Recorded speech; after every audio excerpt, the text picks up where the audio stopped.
You've been wondering why you're here, who I am, why I'm doing this to you. So guess. If you guess right, I'll tell you. By the old gods and the new, I swear. You win the game. If you can figure out who I am and why I'm torturing you, and I win the game if you beg me to cut off your finger. You think I'm some sort of a savage? If you think this has a happy ending, you haven't been paying attention. I win. Welcome to this podcast.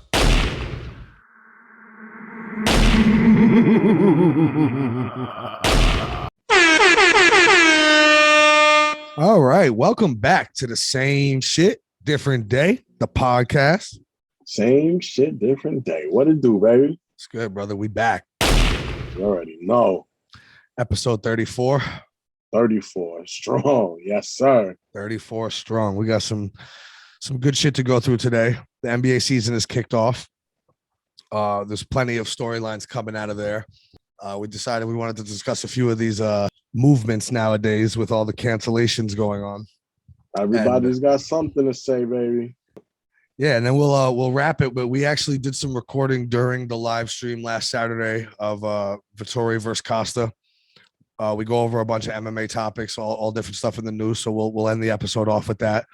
But I'd like to get it kicked off with something I felt for a long time now, as far as ESPN fantasy football, to be specific. I'm not so big on the other fantasy sports, so I don't know, but I'm sure the sentiment probably falls throughout any of the sports. A few years back, and even before this event, like we go and we went to the ESPN fantasy football season kickoff. Like all the experts were there. You know, this guy Matthew Berry and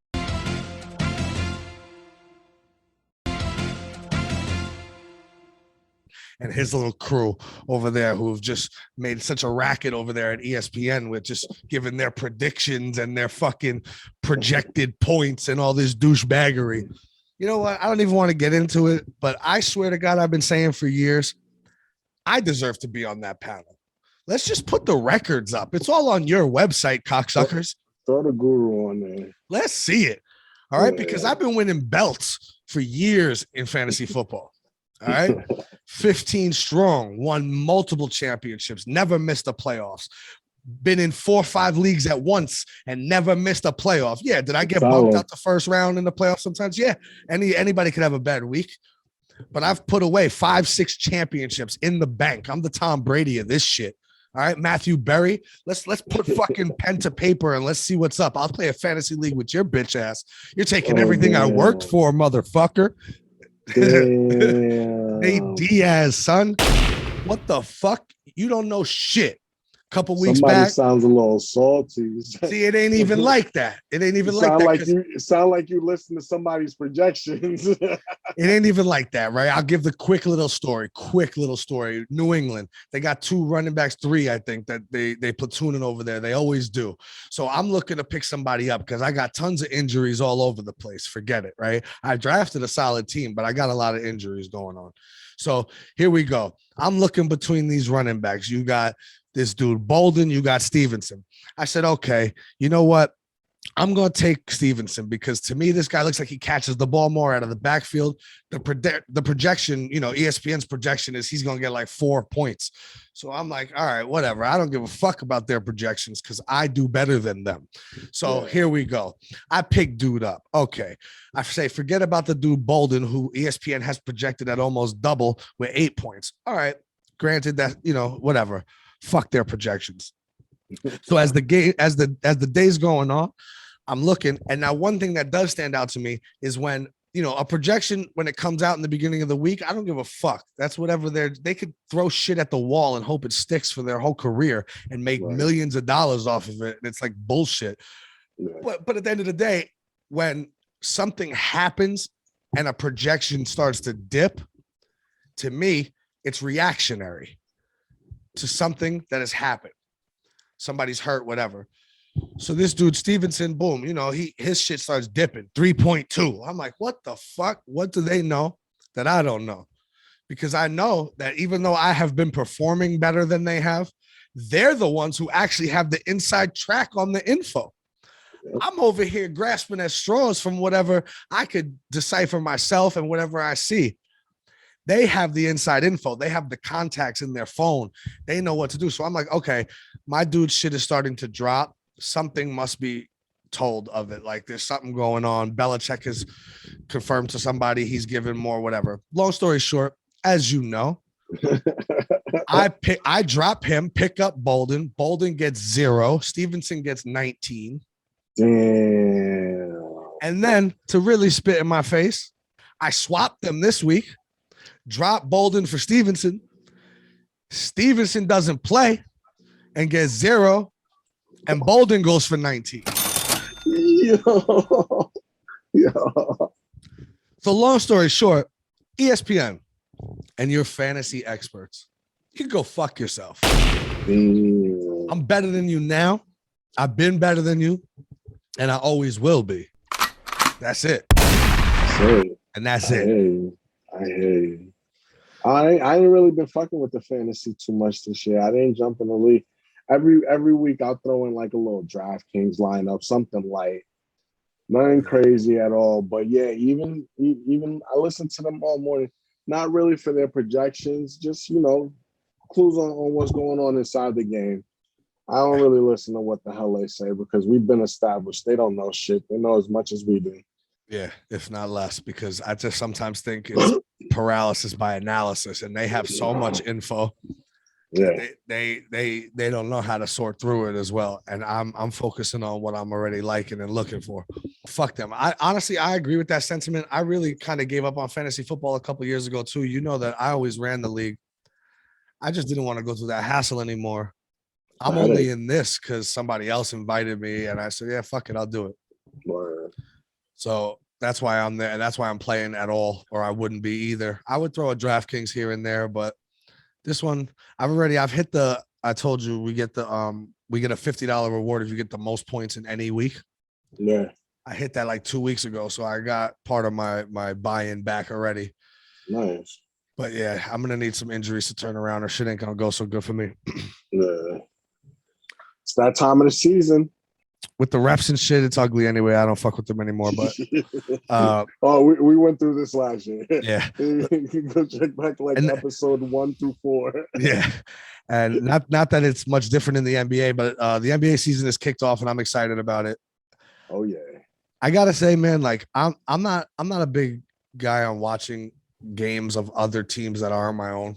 I mean, maybe sometimes some prime time football games if it's a good one.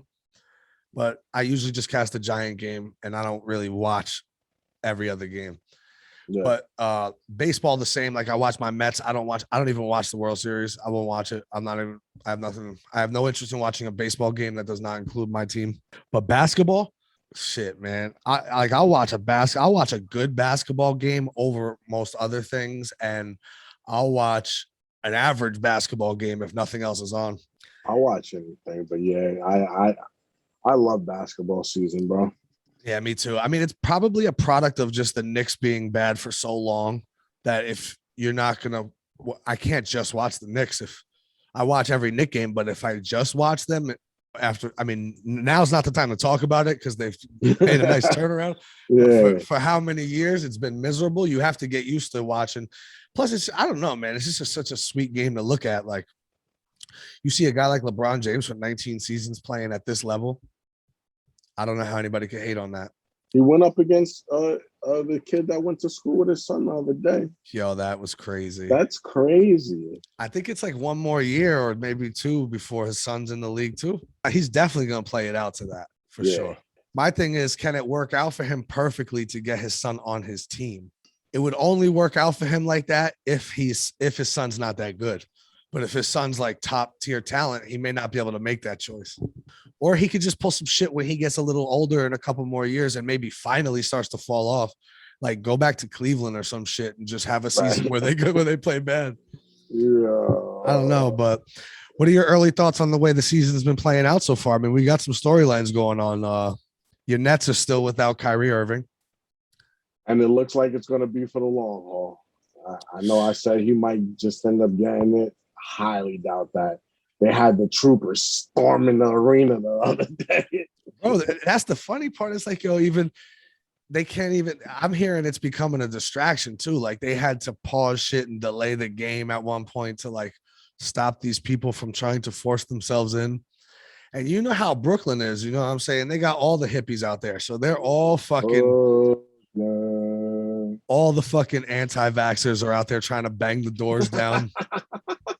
Like, yo, shut up. Kyrie Irving doesn't give a fuck about you, yo. Trust me, he don't give a fuck about nobody but himself.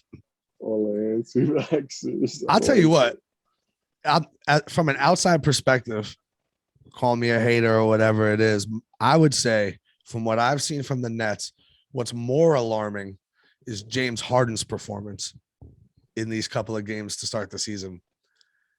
You know, and Steve Nash could play politics all he wants in the media saying that he's the poster boy of not getting this foul.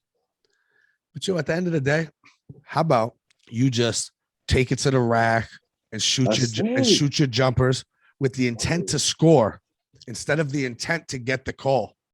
And you're going to still get some calls. We know how the NBA gets down. But, the problem is it's the domino effect of what this is doing to his game. Yep. Because my man was taking 7 threes a game, 7 free throws a game. That's dropped down now to 3 and 2 in this season. He's even upticked his 3-point shooting the last couple of games, and it's just not going down because my man's looking for that call. He wants, there were games where he was getting 15, 18 points from the line. Yeah.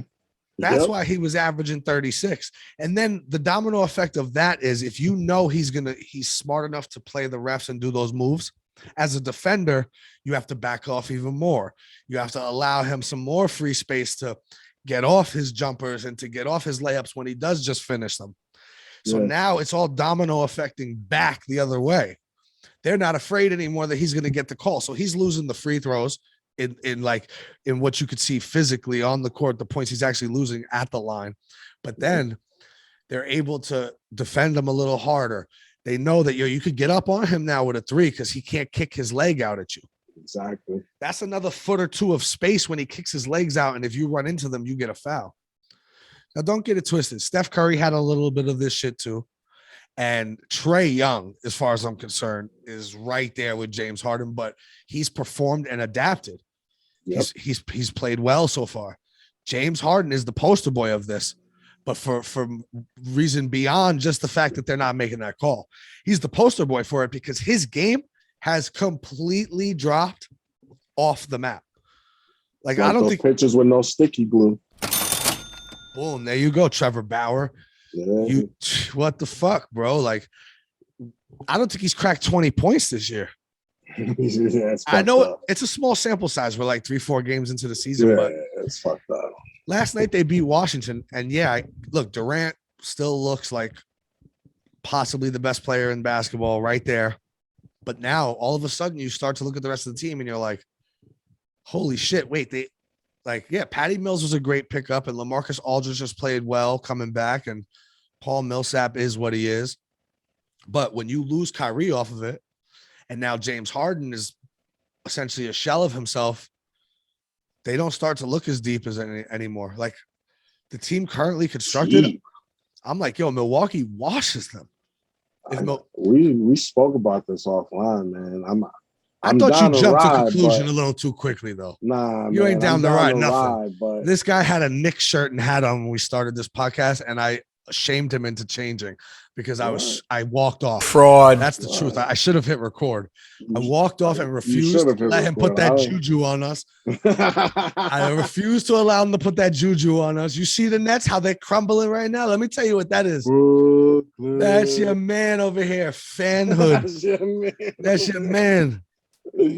Fuck, man. Fuck. I don't know. I think even last night they beat Washington. They scored 104 points. Washington just sucks. Yeah, bro. I already told you, it's not the same team without Kyrie. I tell you what, if James Harden don't turn it around and Kyrie Irving doesn't come back, currently constructed, I think my Knicks could beat them in a 7-game series. Now, don't get it twisted. If they all stepped onto a court, if they all stepped onto a court, Kevin Durant is far and away the best player on the court. And in basketball, that always matters. Yes. So in no way am I saying, because when you really look at it, I mean, we are. Marcus Aldridge is shutting Julius Randle down.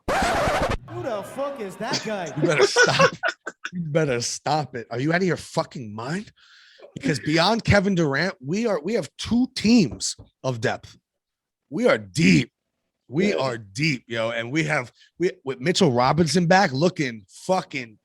Mitchell Robinson put on 40 pounds, bro. Yo, let's get that man a piss test. Yeah, see what I'm saying? Hey, yeah. You know who never needed to be drug tested? Kevin Durant with his fucking little baby elbows, yo. Get out of here, bro. No way. That guy can't bench press 110 pounds. No way. No, but seriously, I'm saying I think we give him a hell of a fight in a 7-game series. And I could see our depth outrunning them because Kevin Durant got to take rests eventually.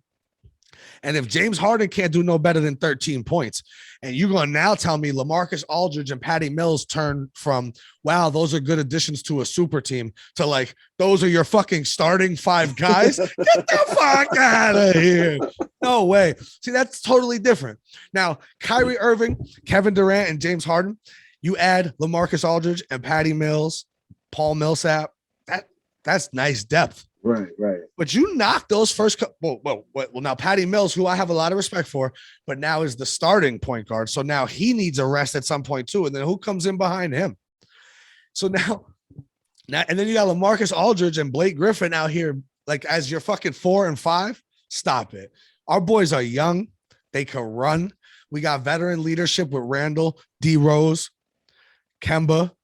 We got shooting now. Fournier has looked out of here. Are you kidding me? Lights out. Yeah, it's Dropping true. buckets, kid. Yeah, Dropping, and at the least, he's a great fucking that spot double up OT shooter. game. He lit it up. Woo, he looked great, man. And they lost a bad one to Orlando, but it was a typical trap game.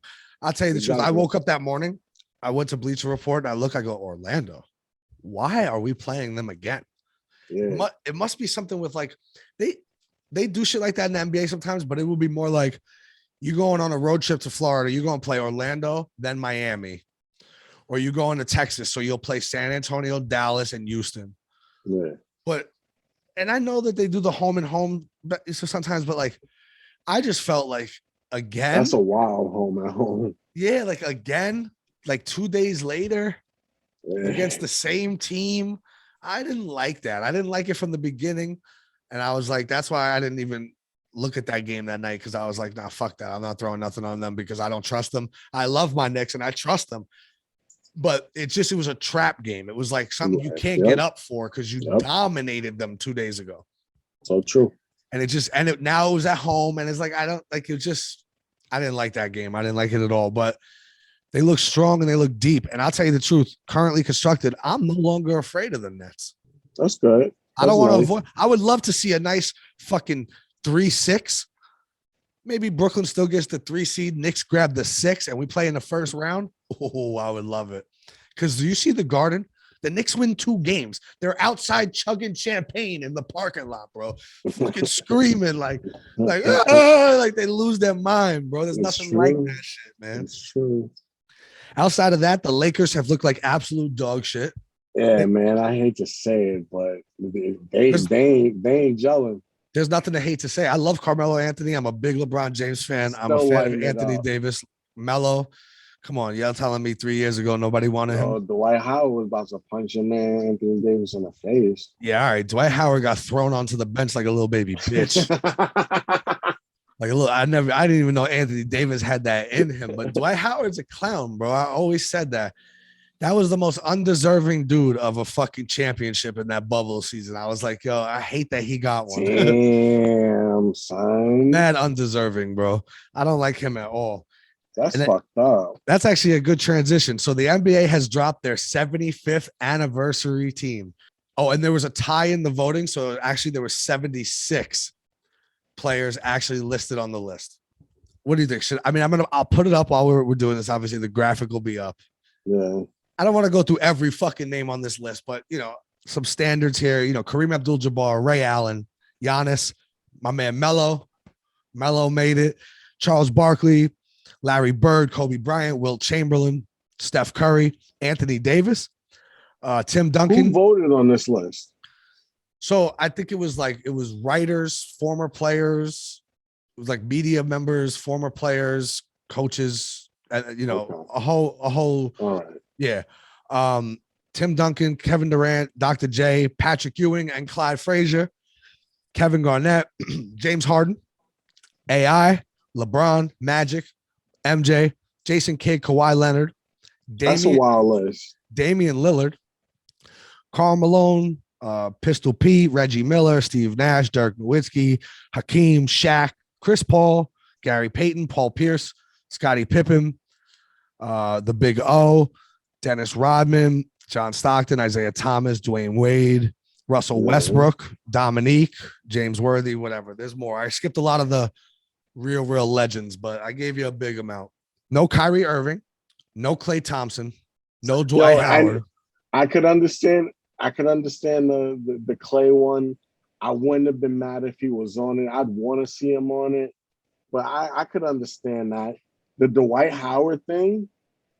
Fuck Dwight Howard. That's personal right there, bro. Because, bro, his stats is crazy. His stats are crazy, but if his resume is stupid. Okay, but it doesn't tell the whole story. It tells an early part, and yes, I get it. I would say what this. What do you mean it tells the early part? Because first off, the championship is when he played 13 minutes a game. It's not when he was when he was the star. Yo. It was early. Even without the championship, bro. Even without the championship. All right, here's my question. And this may come back to bite me because you know how loyal of a guy I am. And somewhere in my mind, I still believe somehow the Knicks are going to end up landing Damian Lillard. How the fuck Damian Lillard gets on this list? How you put Dame over Klay? Klay has 3 championships. Klay has had you don't get no respect on his name, yo. Klay's had 30, 40 points in a game in a quarter. Klay's had 60 in 3 quarters.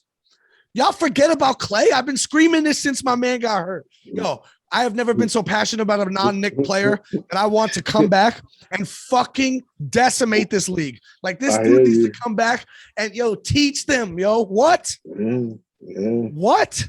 So fucking and that's no disrespect to Dame Lillard. That's where did Dame Lillard's accomplishments stack up to Klay Thompson? If we're talking, all right, when people want to start getting into like, oh, well, Dave Bing is on here and fucking Dave Cohen's and Billy Cunningham. And some people are like, who the fuck is that? But if we want to compare more players that we can, Dame Lillard has not done more than Klay Thompson.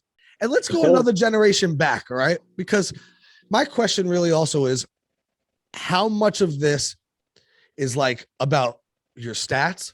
How much is about your impact on the game? Mm-hmm. Because if we go one generation back, I think there's also some snubs that I'm like, wow, that's kind of, well, first you got Chris Bosh wasn't on the list, and that's not exactly one generation back, but he retired a couple years ago, and I think it's debatable. Yeah, definitely. But how about Vince Carter and Tracy McGrady?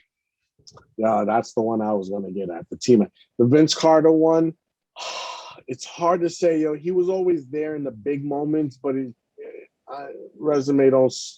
I don't want to say that the resume don't speak for itself because you know who he was, but all right, I could do without that one.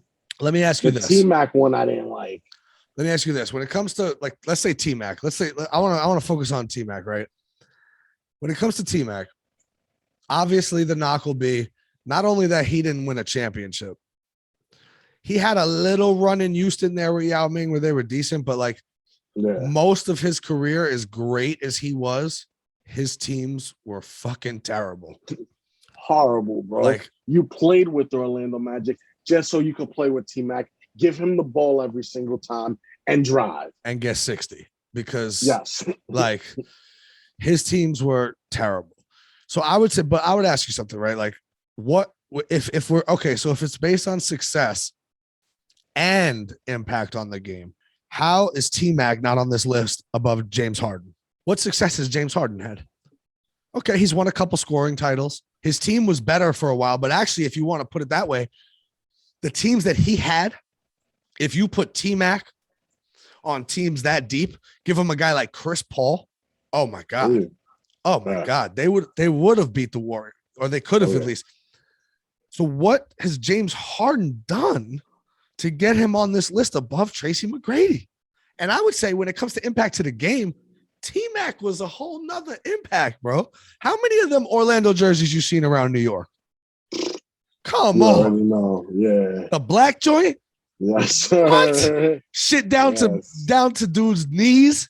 Super long, right? How many have we seen them? Come on, man. You already know. Come on, bro. Impact to the game. Like I don't know, man. Some of these I'm not trying to call out players like James Harden, and I love Dame Lillard. I got to see the whole list before I say who I'm taking off the list to put somebody else on. I mean, there's people on here that you'd have to look up. I seen they left Paul George off, and I can completely understand Paul George being left off that list. Yeah, I mean, he's not even in this conversation. Oh shit! Yo, damn. Yeah, like he gets no reference from you. No. Shit. Bro. I wouldn't even consider him snubbed. I consider Dwight snubbed, and he gets no respect either. I mean, if you want to talk about an old dude, they left homie Alex English off, who I never, obviously it was before our time, but like they say it was an unbelievable player. And then there's people on here that I don't want to do them no disrespect, but it's just like, who's Paul Arizin? Who's fucking Dolph Shays? Like, because that's what I think also though is part of the debate here, right? Now, you know how I feel about Kyrie Irving, but we didn't really get to discuss that. We discussed Klay. So in my opinion, I'm subbing Dame Lillard out for Klay Thompson, 3-time champion. The guy could score 25 a game, average 25 a game, and he plays with Steph Curry and Kevin Durant for some of those years. Come on. Yeah. Okay. The guy won 3 chips. He scored 60 points in 3 quarters. He fucking drops 35 in a quarter. He has he's right up there with the record for most threes in a game. And that's like Dame Lillard is good at all that stuff too, just without those accomplishments. It just makes no sense. That would be my sub. Then I would sub T-Mac in for James Harden. Now, James Harden may be higher on the list than T-Mac when the NBA 100 greatest players come out. Right. How about that? I'll admit that, because I still got respect for Harden, and I'm not going to just throw away everything he's done for 3 or 4 games, but we need to see some adapting. I think he could be higher on the list than Tracy McGrady when the 100 comes out, but he's going to need to adapt, and he's going to need to do some more winning because he doesn't have as much of an impact on the game. Frankly, people hate his game. Like, if you either love him because you like him and he's on your team, or you can't stand him because he's throwing his legs out at everybody who tries to guard him within a foot. That's true. Right. But Kyrie Irving. Now you know he's a team killer, and I put him in a lot of the same categories as I do Dwight. But here's where I once again call into question what you're necessarily voting on to put this list together. Because here's a fact of the story. There's 76 players on here. And you know, don't get me wrong, there's a couple dogs on here like Kobe Bryant and LeBron James and AI and Steph Curry and whatever. Automatics. But half of these fucking names over here that I'm saying, these dudes who played back when fucking your local dentist was the 3 guard for the fucking Kyrie Irving, skill-wise, would fucking destroy 50 of the 75 players on this list. Yeah. Like, let's not be stupid here. Dribble a basketball out to the center and let them play one-on-one. Not even giving the ball back to 50 of the 75 players on this list. I don't even want to hear it. Like, stop it. So what is it based on? You know, like Ray Allen. Major impact to the game. I mean, resume is there. You can't. Is it? Well, yeah, I guess. You know what? I'm fronting because I forgot about the Boston one. Boston days, baby. I'm thinking his only chip came from that. One of the greatest shots of all time, if not the greatest shot of all time, against the San Antonio Spurs. The heartbreak killer. But I mean, I guess you like when you say impact to the game, does having He Got Game, the movie, count towards impact to the game? Because no, should though. Why not? We're talking about on the court. No, but it's still impact, you know. Part of MJ's impact are the Jordan sneakers and the fucking Space Jam movie. That's all part of MJ's impact. The logo, changing the game for players. That ain't got nothing to do with this, I don't think. Oh, it has to. It has to. Wow. Some of these, I mean, you know, why is Bill Walton on here? Bill Walton didn't have that lengthy or great of an NBA career. I think they established Are we 15 counting solid college? spots for the old dudes. Oh yeah. Wait till you see the Yeah. full list. There's about 15 solid spots for the new generation, and the rest are old dudes. Damn. I gave you all the good names. I mean, there's a lot of old dudes on here. They forgot totally about my man Bernard King, another snub. People forget how nasty Bernard King was in the Garden. Wow. Disrespectful. But I think the worst one of them all, the biggest snub, the winner of the snub crown, Klay Thompson. How dare y'all? He's not one of the 75. Are you fucking out of your mind? A couple injuries and y'all motherfuckers forget. And Yep. I just want to say, who knows? Like, let's just say Klay Thompson had landed in like Boston a couple years ago. He might have averaged 30, 35 a game. He'd been playing with Steph Curry his whole career. He had a couple years of playing with Durant on top of that. And he won 3 championships, bro. Like, how could you? I love Dame Lillard, but Dame Lillard is, what would you say the best thing Dame Lillard does is score? He's never even won a scoring title. Forget about playoff success. It's the rap career. No, and don't get it twisted. He hasn't gotten to play with the team like the Warriors. Sub him for Steph, and they might be just as good with Durant and Klay Thompson. 100%. So that's why I'm not disrespecting him. I'm just saying. CJ McCollum isn't Klay Thompson. No, he's not. How about your boy Ben Simmons, man? What's going on there? Ben Simmons is definitely not Klay Thompson. Definitely not. Yeah, I was gonna go in on this kid, man. I should have told you to leave it off because, yo, honestly, when you start going to the mental health issue, I fall back. Oh, don't be a pussy. Don't be a pussy. Go get your money. We rebranded. Don't be a pussy. You have to tell the truth.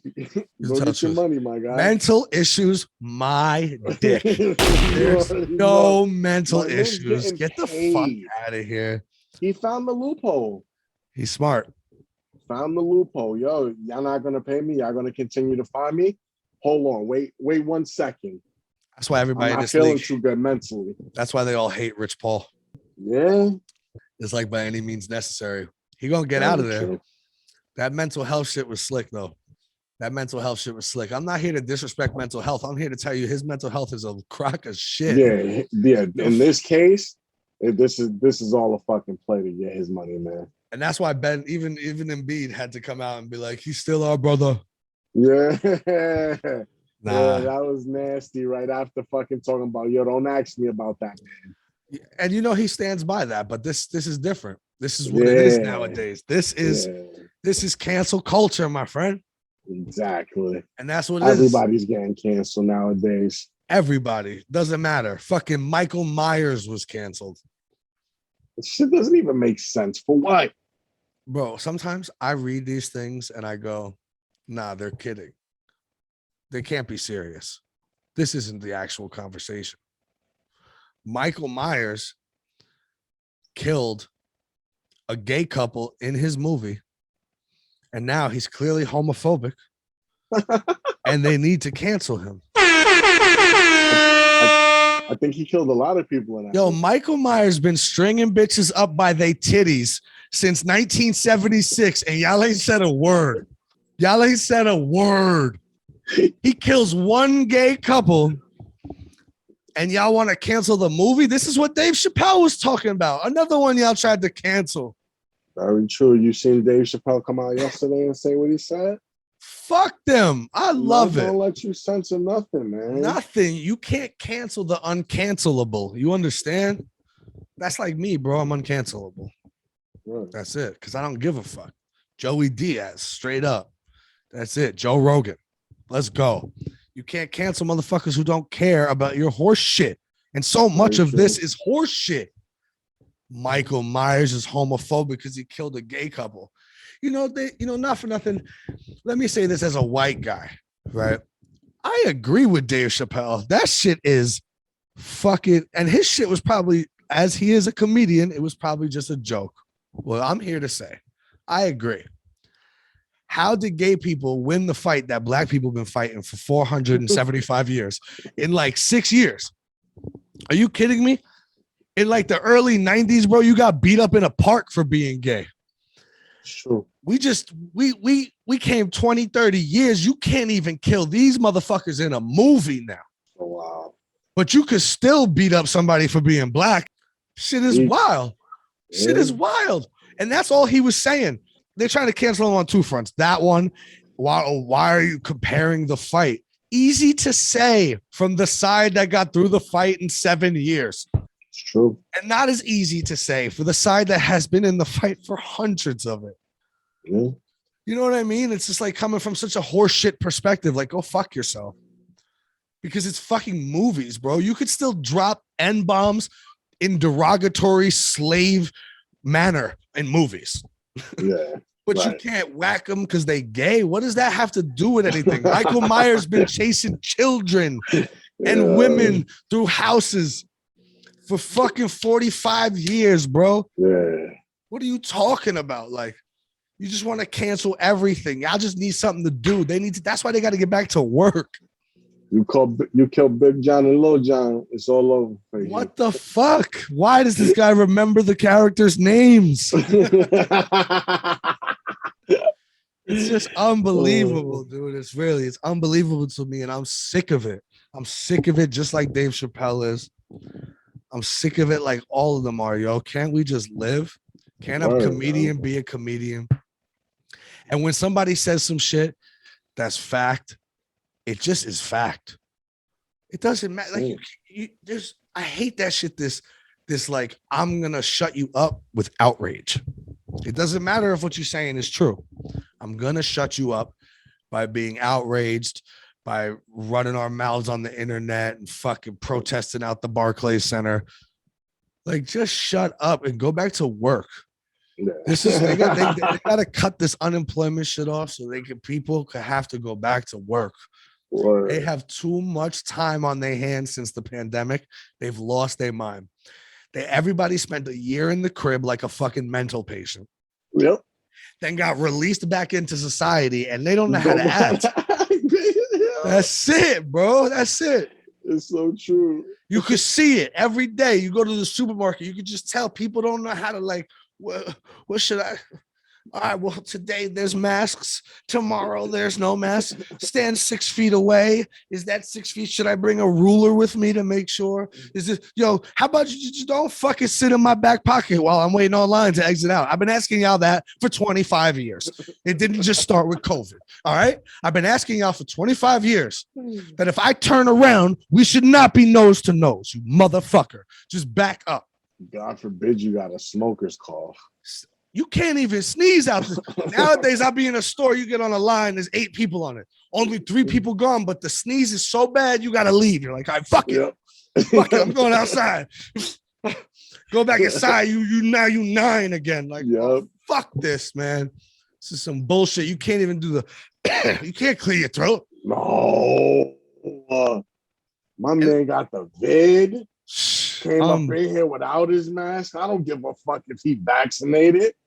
I'll tell you what, man, all that shit drives me crazy. It's like both sides. It's like the people who walk in the shit and want to start fucking throwing fucking shelves down onto the floor because they refuse to put on a mask. I'm like, you're fucking ridiculous.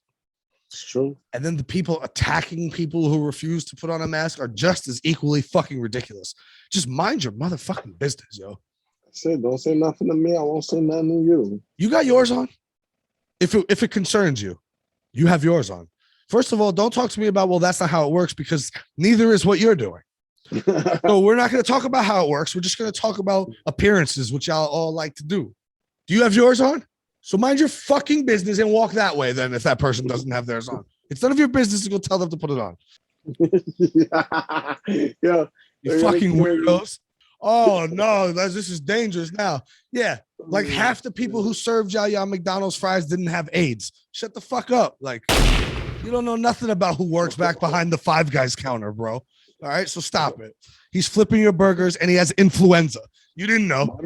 My man wants all of the smoke from the Dave Chappelle fucking rioters. What the fuck are we talking about here, bro? Y'all acting like these motherfuckers didn't rub your fucking McChicken through their butt cheeks before they served it to you in the drive-thru. Stop it. Stop it. You was getting the fucking McArmpit rib. There we go. Don't even start, yo. Fucking unbelievable, man. With all that tension, I guess we could kick it to the MMA coverage for the rest of the week. As I said earlier, we live streamed during the Costa Vettori main event, went through a bunch of different topics. So I guess here that is. Give us a little bit more of your time, baby. Let's go. Welcome back to the same shit, different day. The podcast. All right, so we're gonna live stream this main event here: Paulo Costa versus Marvin Vettori. Excited for these two fat boys. You can't call Vettori a fat boy though. That's not fair. He was ready. He was on weight. Yeah, he was. I give him that. Yo, crazy. How a couple of days before the fight you come in and you talk about I'm not gonna make it. Something's wrong with Paulo Costa, man. I don't know. I don't get it. I don't know if it's something that I don't know if he's like fully aware and he's just being a dick, or if there's something like actually wrong with him and he's not aware of how fucking weird he is, yo. Oh, he definitely doesn't notice how weird he is. He thinks that's normal. Maybe. He's definitely a weird dude, though. Oh yeah. Well, to give some backstory, if you've been on fucking Mars, essentially this is supposed to be fought at 185 as the contract was signed. He shows up to fight week like 215. And they cut a lot of weight in fight week, but that was just excessive. He said right off the bat, straight away, ain't no way I'm making it to 185. They agree on a 195 catch weight. Costa gives up 20% of his purse to Vettori. And he weighed in at basically light heavyweight 205. And I love how they just changed it to now it's a light heavyweight bout. Yeah, I'm not sure, yo. Did they like he's not so he doesn't get docked any more pay, I guess. You know, that's crazy. Let's just peel the fucking banana and be real here. This card was another fairly weak one.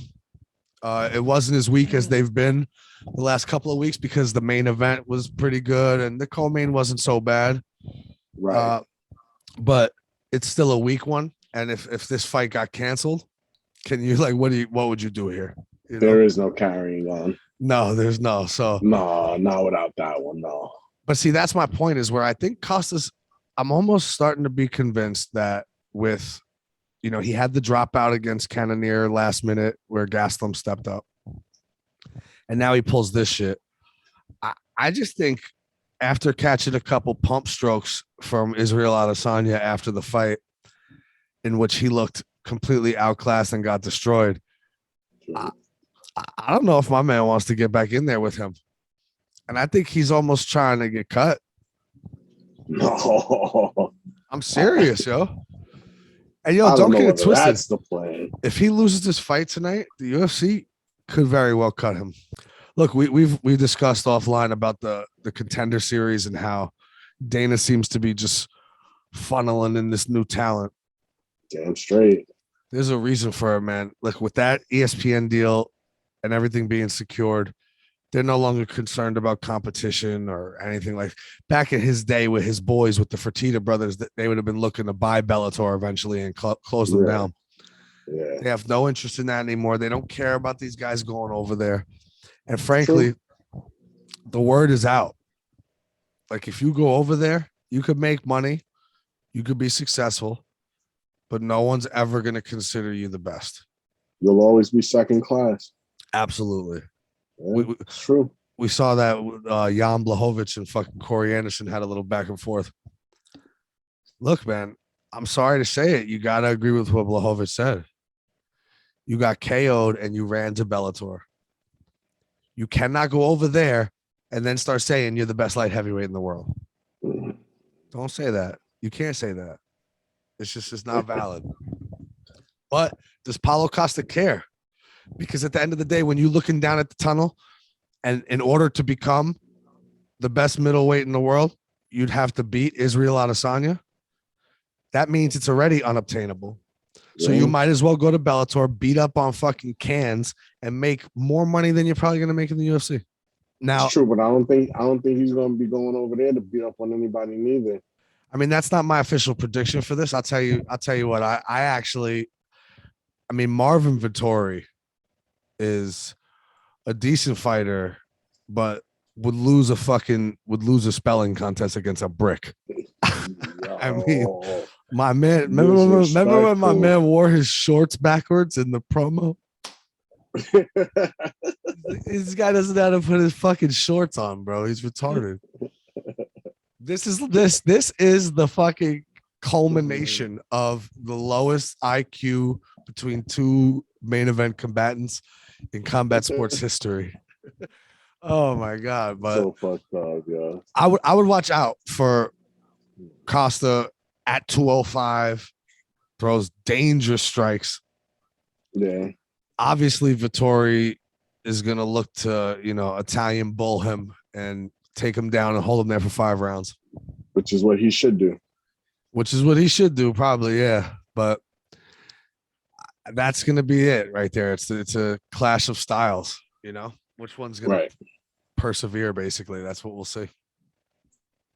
It's the first time we're ever recording live while the fight is going on. We got Vettori walking out here, basically getting ready to walk into the cage. I don't even know if our systems are synced up so much, but we'll be in the neighborhood. Look at your boy Benil Dariush looking like a fucking 45-year-old office worker over here in Vittori's corner. Don't worry about my man Benil. Benil. He's getting back in the cage. Yeah, I don't know. Seems like he might be pulling that I'm waiting shit, and I don't know if it's gonna work. He's learned from the best. In terms of Italians, how about Conor McGregor, your boy?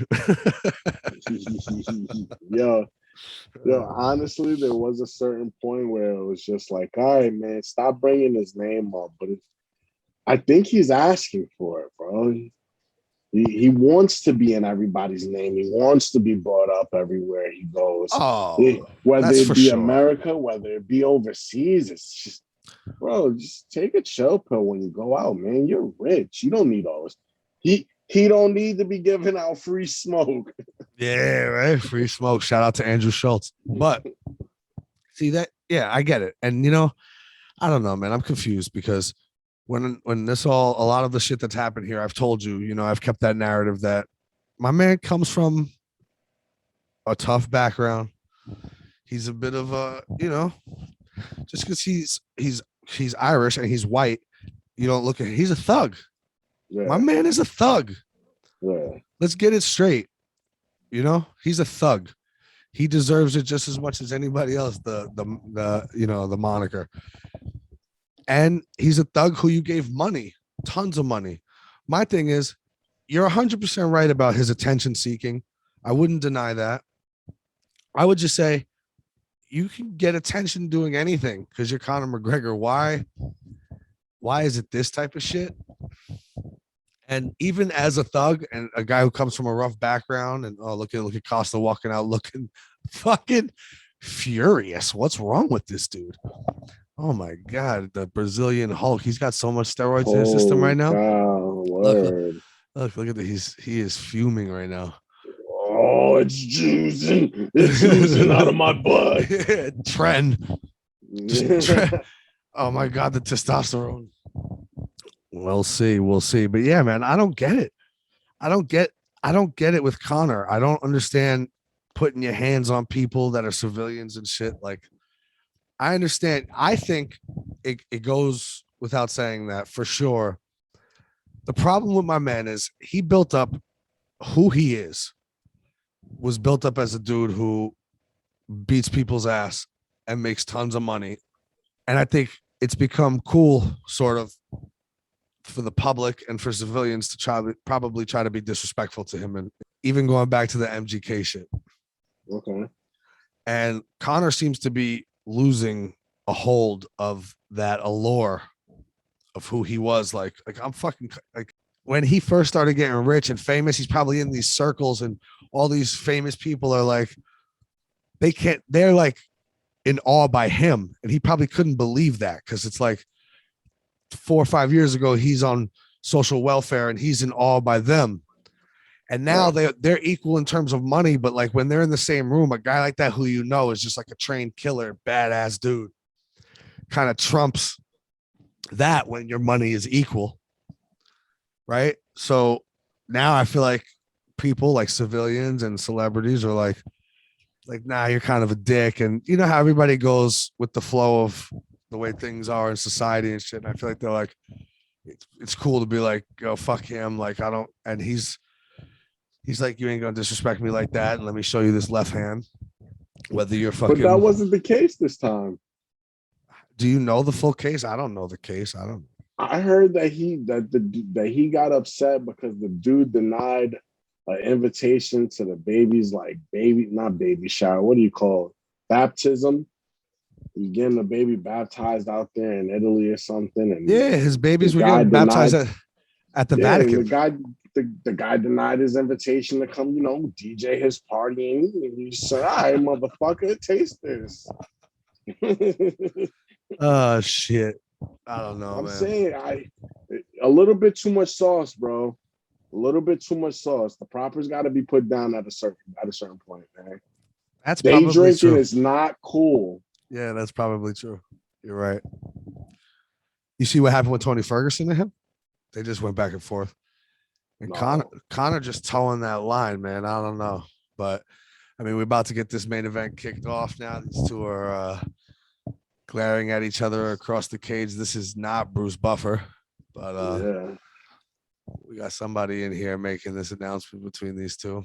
But Tony Ferguson replies to so Conor's been posting a lot of workout shit, upper body strength workouts and shit while his legs fucked up. Mm-hmm. Tony Ferguson, let me try to basically, say this as well as possible, even though keep a reminder that it was Tony Ferguson talking. So, but he goes, taking growth hormone will do that to someone's build. You're mentally weak and your leg is compromised. You're fragile,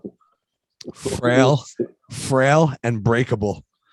That growth hormone gonna make you break, kid. Keep pumping your chest. You cheat. Not the first time God punished you. Oh, shit. You like picking on people and DJs? What the fuck, pussy? Yo, Tony always opens his mouth when it's needed, bro. So here comes the Conor rampage. Here it comes. Oh my God. God bless you, kid. Mental basket, sad case. I am going to share your scared wife's video that was sent to us of you screaming, crying as you smash your house up. What a sad bastard you are. No brains, empty head, losing streak, no management. Wife sending us videos in fear. It wasn't done there. Me and you were fighting one day, mate, and I'm going to end your life in there full of it. Sauce, money, power. I already won all the belts and the money in this game. I just want to kill one of you rats in there now. It's the only thing left for me to do. And watch me do it. Only on pay-per-view. Yo, first of all right. Here we go. Is he done? The main event is kicked off as we talk about the destruction of Conor McGregor. We got these two squaring off in the center here. Yeah, I don't know. That was it between the back and forth? From what I saw, at least. I didn't want to go. But yeah, I think so. What I need to do is I need to start putting alerts on my phone for when Conor tweets so that even if it gets deleted afterwards, I have it saved in my notifications. That's how you do it. You got to hit the bell. You got to. Oh, Vettori sends him back. Oh, shit. Getting crazy in here. Yeah, man, I don't... Keep that pressure on him, and I think he's just going to fucking... With all the weight, man, I think he's just going to fucking tire himself out, and then we could just take advantage of him. Tough body shot from Costa. But Vettori's putting the pressure on him. Costa's crazy, yo. I don't know what's up with him. Talking all that drinking shit before saying he was drunk the night before the Adesanya fight. I don't know. He's a loopy guy. But yeah, so we got... Anyway, back to Conor, yo. Conor always takes it to like the next... not even the next level. He takes it to the tip of the top of the border and it's just like he lets the fucking books fall from the top. Bro. It's like, Yeah. ooh, Sometimes he goes right to the edge and pisses off of it. bro, Pisses over onto it the other doesn't side. even make sense. Yeah, I don't know, man. I don't know. To me, a lot of it is just him staying relevant. You know, he's not gonna let the hype go away while he's out this time with the leg.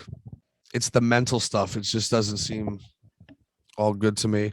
I think what I really am concerned about with him too is he's gonna rush himself back because Yeah, you know clearly this is not good, and it could just make problems worse. I don't wish that there on. you go.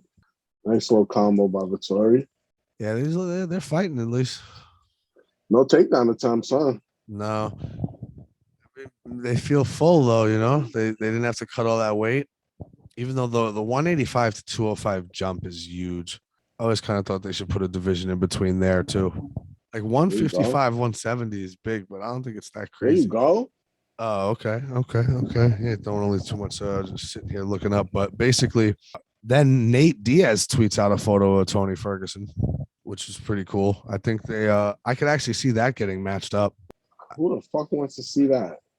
What? You just want to see some Diaz brothers in the cage, man. You don't And want I to see Nate understand Diaz it. versus Tony Ferguson? It's not like Tony is still up there in that conversation. I think he picks apart Nate. Oh, you're bugging.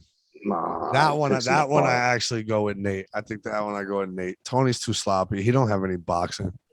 No. Tony, the Tony thing was crazy for me, man. Even after all those years, how many times can a guy win a fight with his best skill being his toughness? Yeah. You know what I mean? Like that's how like that dude went on like an 11 fight win streak through the 155 division on toughness. That don't seem right. You know, you could get two There or you three. go. Nice fucking left. You go 2 or 3 in the division, especially in a division like 155. But the conversation between him and Khabib all those years, it was ridiculous. Khabib would have fucking destroyed him. That dude loved being on bottom for some reason. Like he would have welcomed it. And and I still think Khabib would have just said, okay, fine. And I'll just beat the shit out of you from here the whole time. Yeah. First round coming to an end here.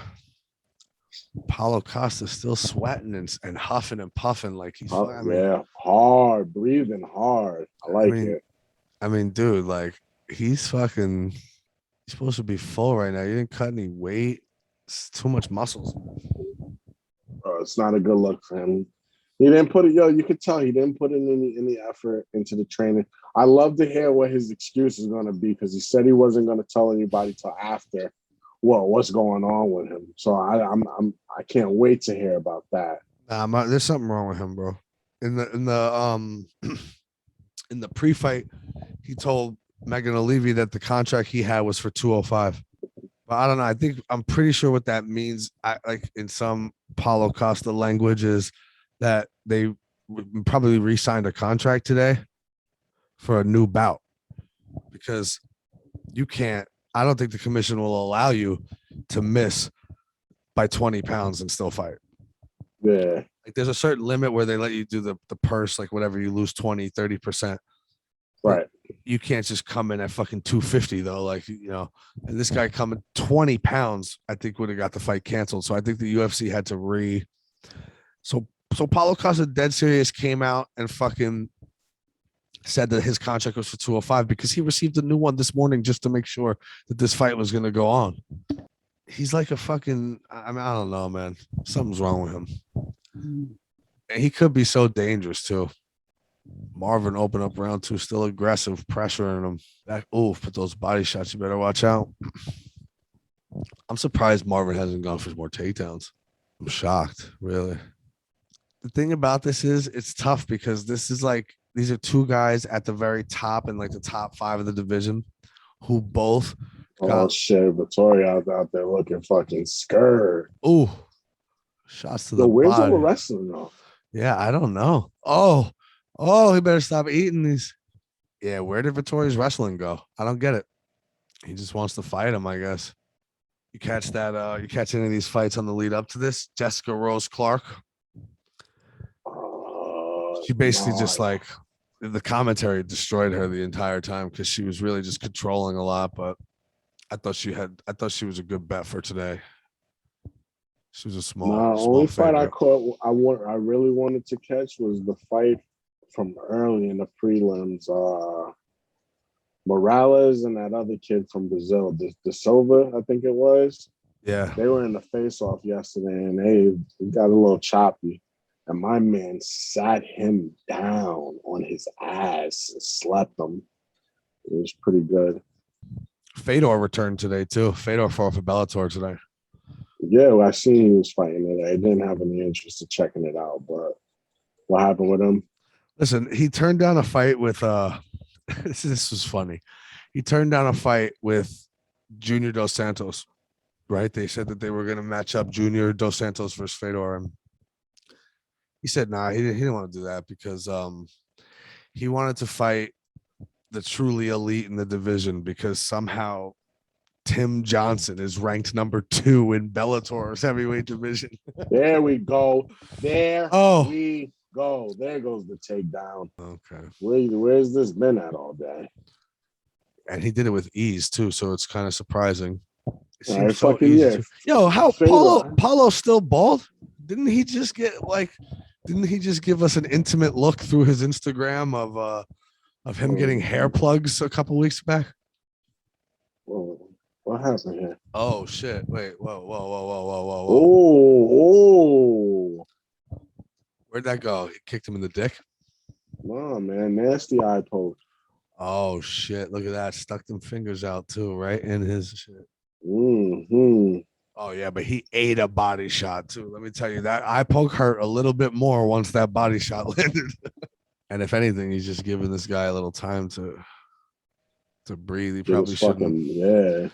Probably shouldn't go too long. Because Costa looks like he's drowning right now, even though he's still fighting hard. He's putting the pressure on him. I don't think he should be stopping.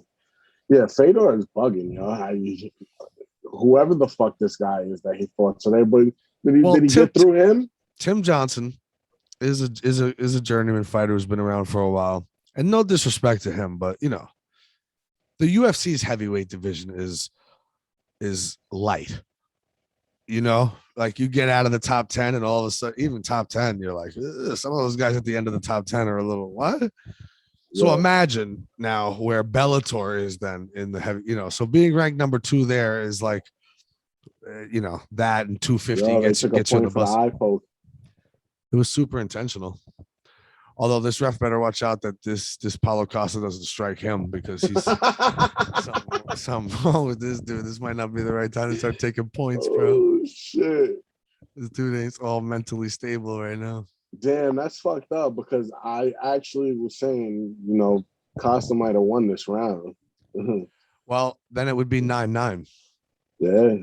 And it would just wash the round. So maybe it's from how much he's sweating, but I'm like almost amazed at how bald Costa is still. I'll tell you what, man, whatever that was, it wasn't a good it's not a good advertisement for that hair plug thing. Damn. This shit looks terrible. It's still dangerous. Vettori could still his round. He could. He still got a minute. Ooh, nice jab. Nice jab by Vettori. Okay. Ooh. Costa's always doing some dumb shit. Like, see, that's all he's waiting for, yo. He's gonna eat 17 punches just so he can build up and throw that one big one. But yeah, so I don't know what the fuck that was about with Fedor talking about. I mean, Junior Dos Santos is not in the elite of the division anymore. Right. Granted, but it's a fight much more we would have wanted to see. And let's just be real. You know why you didn't do that and why you fought Tim Johnson. And he ends up walking off with a KO. No way. Yeah, he KO'd. Well, I mean, no, he KO'd Tim Johnson. Like, so, Really? Fuck. Yeah, hit him with a right hand, sent him down, and sort of just walked away. Plus money, cash him. Really? Yeah, he was like plus 160. Wow, surprising. I guess because he hasn't fought in a while. 146 in the first round. Wow. Put him down. Nice shit. Tim Johnson definitely took the bag. That's how, I don't know, man. Call me crazy, but I've always felt like that Fedor shit was some bullshit, yo. I've seen too many of his fights where I'm like, wait, something don't look right. Yo, that body shot definitely hurt Vettori a lot, and that's why he embraced that finger poke more than necessary. But see, I don't know. Maybe Paulo Costa was just kind of like, yo, fuck it. Nick Diaz, they can all just fight wherever weight they feel like fighting when they come in. The only difference I'll say is, what Nick Diaz did and what Paulo Costa did. I understand that it seems biased because obviously I'm a Diaz fan and you would say like it's the same shit, but it's not, because Nick was fighting in essentially what amounted to a novelty fight. It wasn't, being contested between two guys who should be possibly fighting for a belt next at the end of this. Robbie's been out for a while, hasn't been winning a lot, and is a legend. Nick's been out forever. These dudes, don't get me wrong. If Nick came in and like KO'd Robbie Lawler in the first round, there would immediately go to conversations about the title. But that has to do with his star power and if he had a big enough performance. Probably, but like Robbie could have KO'd Nick into next week. He's not getting a title fight off of that. Yeah, right. And I just think these two guys are literally supposed to be like, I mean, I know they both got abused by Israel Adesanya, but they're both top 5. Mm-hmm. And a win in this could get you right back in the conversation. So it's just a really shitty way for such if it's not a number one contender fight, it's like at least a title eliminator, which is like whoever loses this is really going back to the end of the line, Yep. And at least the other guy is like, he's right there and has to win maybe like one more to get back to Izzy again. And that is just disrespectful to it, to then come in at fucking 205, which is ridiculous. Disrespectful to the game, bro. And Vettori's still not, I mean, now he's pressing him up against the fence a little now, but like still not implementing the wrestling. I don't get it. And Paulo Costa is still essentially losing a fight and smiling at the guy the entire time and saying that didn't hurt. Yeah, you know how he does. While he's just getting beat up, and it seems like his hair is receding as I'm watching it. Oh, always dangerous. You like any of these fights in next week? Yo, next week is some fucking card, man. I mean, that's why they've been giving you the 3 weeks of, I don't want to say shit, but the 3 weeks of shit. That's kind of my point, right? I mean, we have what you would say 2 title fights, both of which could probably main event cards. And then the Makhachev Dan Hooker fight could main event a fight night, could main event this fucking card right here. It's very true. So why are we getting all 3 of those in one night? That's what I don't understand. It's like, I'm not complaining about it. I just don't understand why we have to do like such a stat. I mean, this whole thing, the return of Hamza. Get up. It's the Abu Dhabi special, bro. Yeah, for real. I'll take it. This one I'm actually excited for. There you go. Oh, watch that anaconda. Oh, sweep the leg. Nice move. Okay. It's a good way Costa's a bum, yo. But Vettori's got skill, yo. He just needs more training, man. To be with those upper echelon guys, man. He's got to get back in the cage. He's got to adapt the game a little bit.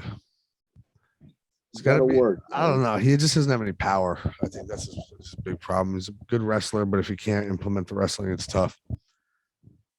So next week, we got a 6-fight main card, UFC 267 Abu Dhabi special, Fight Island. Jiggy. I mean, kicking off with Magomed Ankalaev or Volkan Ozdemir. I'll just give that a nice shout out. That's a banger. Good card. Yeah. Good fight. Then we go to the return of Hamza Chimaev. Remember that guy? Yeah, COVID specialist. Yeah, the COVID specialist, yo, in so many ways, because was the cleanup man for a couple weeks there, just mopping the floor with dudes. Caught that vid, didn't come back for a minute, bro. It was gone. Caught the vid, started losing his mind. Did we forget? My man was about to quit the game. Gonna retire and all that. I know. And not for nothing, but Li Jiliang is a decent fighter too. This is gonna be a good fight. Yeah. It's gonna be a good fight. I mean, I think he goes Hamzat's way completely, as long as he comes back and has the same cardio prior to the disease, because there's something to be said for that. A lot of guys never got their true lungs back. And this guy's kind of just like he knocked out Gerald Mearshark in like 30 seconds, but before that, it was just like a drag you around the fucking cage and beat the shit out of you, which was cool looking, but you need a gas tank. Totally is my fine. point. Yeah, exactly. So we'll see if he still has that, But then we go back to the heavyweight division with Alexander Volkov and Marcin Tybura. That's going to be a scrap. Big boys. Heavyweights. Start around 4. Let's go. Let's go. A lot of talking here. Costa looks exhausted as always. Yeah, those boys will throw leather for sure. Volkov has never been in a really bad fight. Islam Makhachev and the hero, Dan Hooker. Man, still hasn't gone home. I guess so. How does that work now? Now he's in Europe. So like, does it change the fact? Can he go home now? He could go home. I think it's just that where he lives, like, which I don't even know how many of those dudes, like Izzy Adesanya made the official choice. He's moved to the US. And they said the whole camp is looking to possibly do it because this shit is just too crazy right now. Every time you go back, you got to wait like 8 weeks or some crazy shit before you can go home. So much, y'all. He's basically like in jail. Like when he goes back there, he's like locked up for 8 weeks until he could go back to the house. And, for that reason alone, I mean, I know how good Islam Makhachev is, but I would just love to see Dan Hooker fucking land a knee on one of those double leg takedowns and just fucking knock him senseless. Vettori's bleeding. The co-main event, the interim bantamweight championship of the world. Peter, your mans wasn't showing up for this fight. Damn, it's like that, huh? Eat them body shots. Eat them body shots. Ooh, they are exchanging. Oh shit. Yeah, see, he don't throw with anything though, Vettori. Those body shots are like fucking little pity pats. Are you sparring? Come on. And then Costa throws back like he wants to fucking punch through the side and rip his kidney out of the side of him. My man is just fucking mashing the fucking X button, yo. Mashing the X. Oh, the first one landed hard though. Yo, can I just say that this bantamweight interim title fight, in my personal opinion, is proof that there's that God's a UFC fan. This should be the fight. Peter Yan, I mean, yes, shouldn't be the champion because he deserves to be disqualified for the knee he threw. Right. In no way should that make Aljamain Sterling the champion, but Peter Yan should be fighting for the vacant belt that he lost. And Corey Sandhagen, in my opinion, beat TJ Dillashaw too. So all is right in the world. Yeah. We get the fight that should be. Let's see it. And let one thing, because I don't know what's up with Aljo, man. He's been training the entire time.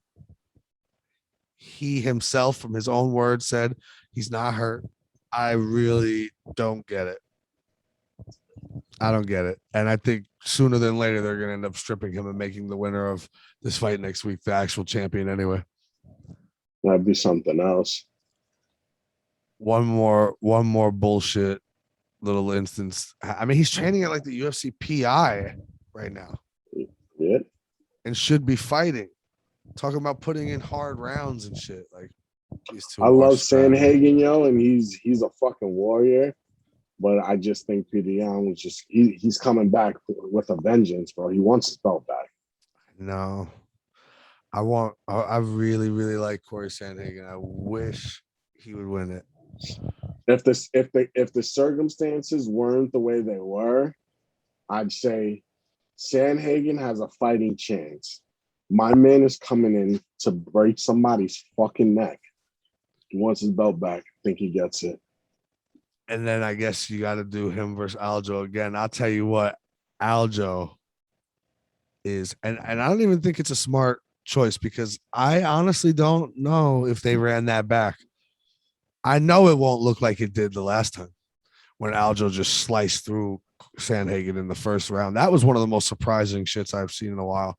Because after Aljo loses to Marlon Moraes, I thought he was that was the end of his run. And then when he sliced through Corey Sandhagen, I was blown away. I was like, yo, Aljo's coming. But then since then, Corey Sandhagen has now taken the next step to be like, fuck this, I'm coming. I just think Peter Yan's too much. What I want to see, though, for sure, just because I can't wait to watch, is, TJ versus Peter Yan. Because I just want Peter Yan to fucking beat the shit out of him. He's the one who could really just really put the fucking slaps on him, Drag him around the mat and just fuck him up. Yeah, like I think Corey beat him up. I think Corey Sandhagen won that fight. I think Aljo could beat TJ Dillashaw. I just don't think it would look as satisfying as if Peter Yan did it. Here we go. 5th round. Starting up. Vettori Costa. Big round. Close this shit out. I will say I'm shocked that they've essentially exchanged for the entirety of this whole fight, and it still made it to the 5th round. I think between the both of them, it's been 3 takedowns, I believe.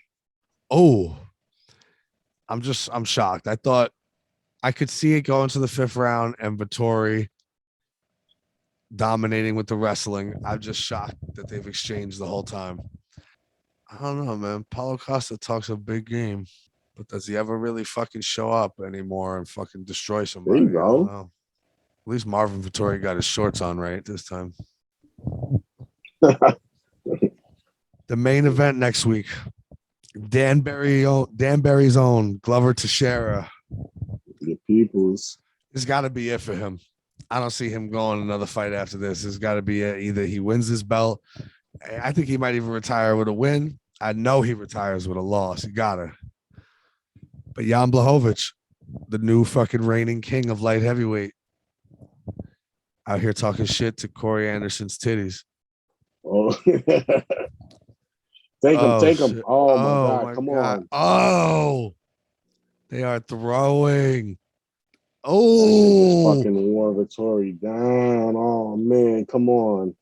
Oh, yo, Vettori, they got a replay of that on the slow-mo. Vettori hit him with a hard right hand at one point that fucking almost dropped Costa back to the cage. So who you got, yo? Jan Blachowicz, Glover Teixeira. Stellar career for Glover, but never gets it done. No, not even that, bro. I can't go against the Polish power, man. Polish power. I've been preaching it for months and years and since forever, bro. The Polish power is different, man. I don't know. Glover's had a stellar fucking career. He's been fighting since fucking I started watching this shit, bro. And he went through stretches where you thought it was going to be over a long time ago. And he's changed shit around.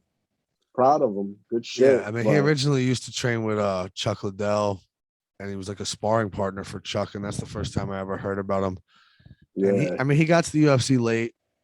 He went on a good run. He fought John Jones for the belt, was completely outclassed pretty much. So was everybody else. So that's not a big deal. I don't know. I mean, Glover's gym is fucking 10 minutes from me. Yeah. Because I think he started training at a ATT here in Connecticut and then opened up his own. And it's like right around the corner from a CVS, like 10 minutes from my house. Holy fuck, yo. Is Vettori gonna last these 2 minutes, man? I don't know, man. Holy cow. Yeah, he looks exhausted. Oof. But you know what? Costa never takes advantage. That's the fucking problem with this guy. He's vicious, but he don't fucking pull the trigger enough. He's trying to keep his cardio with all the muscles. Oof. Honestly, I couldn't even tell you who won this fight. Like, I want to say Vettori, but then it's like every time I go back to look, since that second round, he's been getting fucking mollywopped. I don't know. Tough to say. Oof. I think Vettori has definitely pressured him the entire fight. He's probably landed more, maybe. I don't know. Oh, let's not forget the point deduction, too. True. Oh, Yeah, Vettori's outlanded him a lot. 187 to 130. So, minute left in this. Let's see. But I think I'm gonna go Glover Teixeira. yeah. Yeah, Glover's gonna implement the wrestling game. Take down Blachowicz, land a lot of strikes on top, and goes to a decision. And then maybe they rematch it after that. I thought you said he was done. Yeah, but I could see them rematching it because he wins a close decision, and then Blachowicz knocking him out in the rematch, and then maybe retire. I want to see him bring that belt back home, yo. Fucking yes. Oh, he's gonna start spanking him. Yeah, all right, cool. Yo, Paulo Costa's such a joke. Look, he actually thinks he won. No, he really does. I know. Watch him make a face afterwards and be like, "What? What? Shit, man." As they get ready to announce this decision here, the last note I had on Combat Sports was that they just announced Logan Paul versus Mike Tyson in February. Why? I don't know. I just hope Mike Tyson gets mad and tries to actually hurt him. And I don't even hate Logan Paul. It's just that since the Floyd Mayweather fight, he's acted like I don't know if he's trying to go like back to like maybe acting like the way his brother acts, like they used to and shit. But just talking about like actually maybe trying to convince himself that he had beat Floyd Mayweather. And like when people have mentioned Mike Tyson to him, I've seen him be like, dude, are you serious? Like I just beat Floyd Mayweather and Mike Tyson's 58. Yeah, like, he's got to go out there and eat his food, you know? Yeah. Like, and I hope Mike just loses it, like has a twitch. Like I hope they lead up to the whole thing, like believing that it's just going to be a friendly, like what he did with Roy Jones Jr. Yeah. And then Mike just has like flashbacks right before the bell rings and nobody can control him. And he just snaps and fucking starts fucking throwing those. I'm gonna eat your kids. Yeah, throw them Tyson death hooks and just knock him stupid, bro. That's what I want to see. Me too. Want to see some vintage Tyson up in there. I'll teach that boy a lesson. Yeah, really. Fuck out of here. Dude. But I don't know, man. That bag is big, bro. Yeah, but he fucking literally thinks he beat Floyd Mayweather. He says on his podcast all the time, he goes, I retired Floyd Mayweather. He's dead fucking serious, this kid. He's unbelievable. What are they talking here? I got this shit muted, so I'm just kind of muted too. 48-46 Vettori. Nice. Cash it, baby. Marvin Vettori gets it done. Paulo Costa doesn't believe it. I mean, come on, dude. After all the missing weight and shit, could you not be a piece of shit for 1 second in your fucking life? You know what, Marvin Vettori? Him up. He ain't talking shit. Marvin Vettori is a dumbass motherfucker. He's like a fucking rock. But he deserved this today because Paulo Costa is a piece of shit. The UFC should cut him. Fuck out of here. He's a bitch anyway. Fucking comes in 20 pounds overweight. I still want to hear what this excuse was. Yeah, his excuse. I'll tell you his fucking excuse. He likes to eat. That wraps our first fucking live stream companion with, well, we didn't live stream it, but we recorded while the main event was going on. It was a good fight though. Yeah, definitely. Good fight. They exchanged. It was good. I mean, they got out of here early. It's like 4 o'clock in Vegas right now. So Yeah, Vettori definitely. Party all night. But yeah, man. Another one bites the dust. Now you just wait till next week. Great fucking card next week. Going through that. Gave you a little couple of picks. Fucking, I guess that's till then. Same shit. Different day, K. You already know. You already know. Episode 34 in the books, bro. Love you, K. Love you, bro. See you next time.